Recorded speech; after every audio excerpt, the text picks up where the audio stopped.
형사소송법 3주차 두 번째 수업 시작하겠습니다. 이번 시간에 보실 부분은 소송 지휘권과 법정 경찰권입니다. 먼저 소송 지휘권과 법정 경찰권의 의의를 보시고 소송 지휘권과 법정 경찰권의 내용을 살펴보도록 하겠습니다. 먼저 의의를 보시면요. 소송 지휘권이라 함은 소송의 진행을 질서 있게 하고 심리를 원활하게 하기 위한 법원의 합목적적 활동을 말합니다. 형사소송법은 제279조에서 공판기일의 소송 지휘는 재판장이 한다고 규정하여 재판장의 소송 지휘권을 정하고 있습니다. 관련 조문을 직접 보시면요. 279조 재판장의 소송 지휘권, 공판기일의 소송 지휘는 재판장이 한다. 이렇게 써있고요. 그러나 소송 지휘권은 법률에 의해 재판장에게 부여된 권한이 아니라 사법권에 내재하는 본질적 권한이라고 할 것입니다. 이는 법원의 고유한 권한 내지 사법권의 보편적 원리라 할 수 있습니다. 재판장의 소송 지휘권은 공판기일의 신속한 소송 지휘를 가능하게 하기 위한 법원의 소송 지휘권을 포괄적으로 재판장에게 맡긴 것에 불과합니다. 소송 지휘권은 법률의 규정이나 소송의 기본 구조에 반하지 않은 한 명문의 근거가 없다 하더라도 행사할 수 있는 사법권의 고유권이라 할 것입니다. 직권주의에 있어서 뿐만 아니라 당사자주의에 있어서도 소송 지휘권이 요구되며 당사자주의에서 특히 그 중요성이 강조되고 있습니다. 법정 경찰권의 의의를 보시면요. 법정의 기능을 확보하기, 법정의 질서를 유지하고 심판에 대한 방해를 배제하기 위하여 법원이 행하는 권력적 작용을 법정 경찰권이라고 합니다. 넓은 의미에서는 소송 지휘권의 내용을 이루는 것이나 사건의 실체와 관계가 없다는 점에 특색이 있습니다. 법정 경찰권도 원래 법원의 권한에 속하는 것이지만 질서유지의 신속성과 기동성을 고려하여 재판장의 권한으로 하고 있습니다. 법정의 질서유지는 재판장이 담당하고 있습니다. 소송지휘권과 법정 경찰권의 구별은요. 소송지휘는 피고 사건의 실체 심리와 직접 관계가 있는 재판제공입니다. 법정 경찰권은 법정 질서 유지만을 목적으로 하는 일종의 사법 행정작용이라고 할 것입니다. 소송지휘권의 구체적 내용을 보시면요.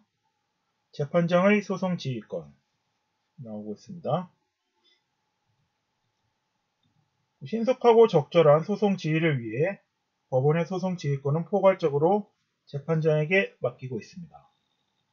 재판장의 소송 지휘권의 중요한 내용은 형사소송법과 형사소송규칙에 규정되어 있습니다. 공판기일의 지정과 변경, 인정신문, 증인신문 순서의 변경, 불필요한 변론의 제한, 성명권 등이 대표적인 예라 할 것입니다. 재판장의 소송 지휘권 중에서 가장 중요한 의미를 가지고 있는 것은 변론의 제한과 성명권의 행사입니다. 먼저 변론의 제한을 보시면요.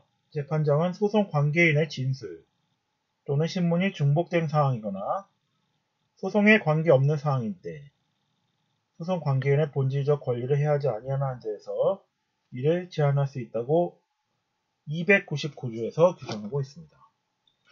형사소송법 299조를 보시면요. 불필요한 변론 등의 제한, 재판장은 소송 관계인의 진술 또는 신문이 중복된 상황이거나 소송에 관계없는 상황인 때 소송 관계인의 본질적 권리를 해하지 아니하는 데서 이를 제한할 수 있습니다. 이것이 이제 재판장의 소송 지휘권과 관련된 변론의 제한이 되겠습니다.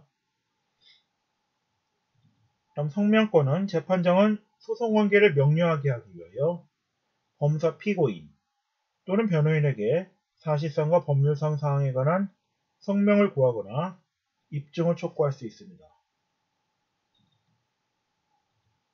성명이란 사건의 내용을 명확히 하기 위한 당사자에 대한 사실상 법률상의 사항에 대한 질문하여 그 진술 내지 주장을 보충, 정정할 기회를 주고 입증을 촉구하는 것을 말합니다.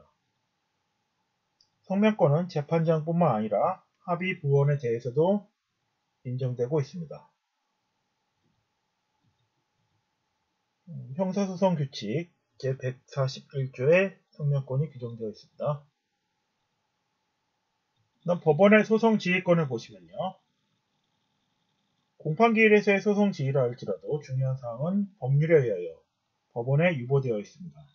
예를 들어 국선변호인의 선임, 특별대리인 선임, 증거조사에 대한 이의신청 결정, 재판장 처분에 대한 이의신청 결정, 공소장 변경 허가, 공소절차의 정지, 변론의 분리병합, 재개가 이에 해당합니다.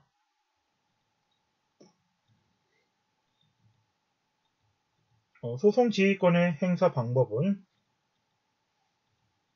재판장의 소송지휘권은 법률의 명문의 규정이 있는 때에는 이에 따라 행사해야 하며 이에 반한 소송지휘는 허용되지 않습니다. 소송지휘권의 행사는 법원의 의사에 반하지 않는 범위에서 행사할 것을 요하고 있습니다. 재판장의 소송지휘라 할지라도 사전에 합의부원의 의견을 들어 사실상 합의를 거쳐 행사하는 것이 바람직합니다. 법원의 소송지휘권은 결정의 형식을 취하며 재판장의 소송지휘권은 명령의 형식에 의한 것이 일반적입니다. 그러나 재판장이 결정에 의해 소송지휘권을 행사하는 것이 금지되는 것은 아닙니다. 재판장의 소송지휘권에 대해 법령 위반이 있는 경우에 한하여 당사자 등 소송관계인은 이의신청을 할 수 있습니다. 이때 이의신청은 법령이 위반이 있는 경우에만 허용되며 이에 반한 법원의 소송지휘권 행사에 대한 불복 방법은 없습니다.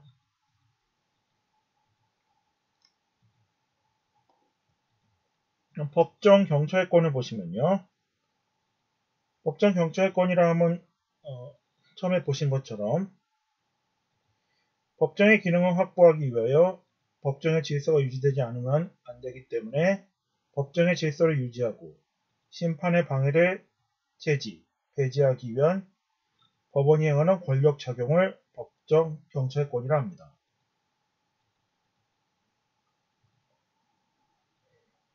주요 내용은 방해, 예방작용과 방해, 배제작용 및 제재작용이 있습니다. 재판장은 법정 질서 유지를 위하여 필요한 예방조치와 방해 행위 배제를 할 수 있습니다.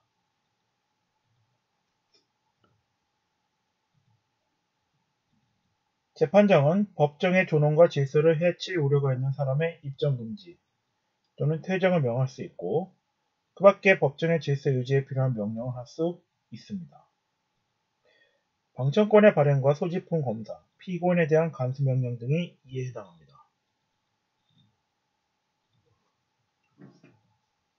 방해 배제작용으로는 재판장은 법정의 질서를 회복하기 위해 방해 행위를 배제할 수 있습니다.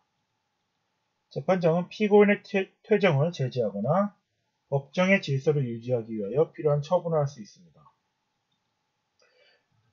피고인 및 방청인에 대한 퇴정 명령을 할 수 있으며 법정에서의 질서 유지를 위하여 필요하다고 인정할 때에는 재판장은 개정 전후와 상관없이 관할 경찰서장에게 국가경찰 공무원의 파견을 요구할 수 있고 파견된 국가경찰 공무원은 법정 내외의 질서 유지에 관한 재판장의 지휘를 받게 됩니다. 제재 조치와 관련하여 법원 및 재판장은 법정 내외에서 법정의 질서를 유지하기 위하여 법원이 발한 명령에 위반하는 행위를 하거나 폭언, 소란 등의 행위로 법원의 심리를 방해하거나 재판의 위신을 현저히 훼손한 자에 대하여 20일 이내에 감치에 처하거나 100만원 이하의 과태료를 부과할 수 있습니다. 감치는 경찰서 유치장, 교도소 또는 구치소에 유치함으로써 집행합니다.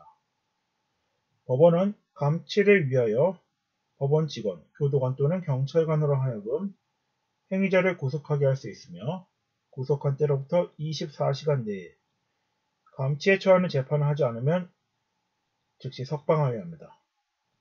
감치에 처하는 재판에 대해서는 항고 및 특별항고를 할 수 있으며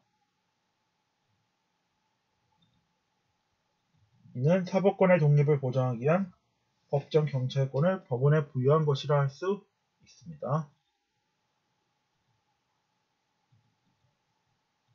이러한 법정 경찰권은 심리의 방해를 배제하기 위한 것이므로 심리의 개시부터 종료에 이르기까지 절차가 진행되고 있는 시간 내에 하나여 발할 수 있습니다. 장소적으로도 원칙적으로 법정 내에 법정 경찰권의 효력이 미치는 것이며 법정에서의 심리와 질서 유지에 영향을 미치는 범위에서 법정 외에서도 효력이 미친다 할 것입니다. 이러한 의미에서 법정 경찰권의 범위는 법정 내외를 불문하고 법관에 대한 방해 행위를 직접 또는 들을 수 있는 장소에까지 미친다고 할 수 있습니다. 법정 경찰권은 심리에 관계하는 모든 사람에 대하여 미치며 방청인은 물론 피고인, 변호인, 검사, 법원 사무관 등과 배석 판사도 법정 경찰권에 복종하여야 합니다. 이상으로 형사소송법 3주차 두 번째 시간 소송지휘권과 법정 경찰권에 대한 설명을 마치겠습니다.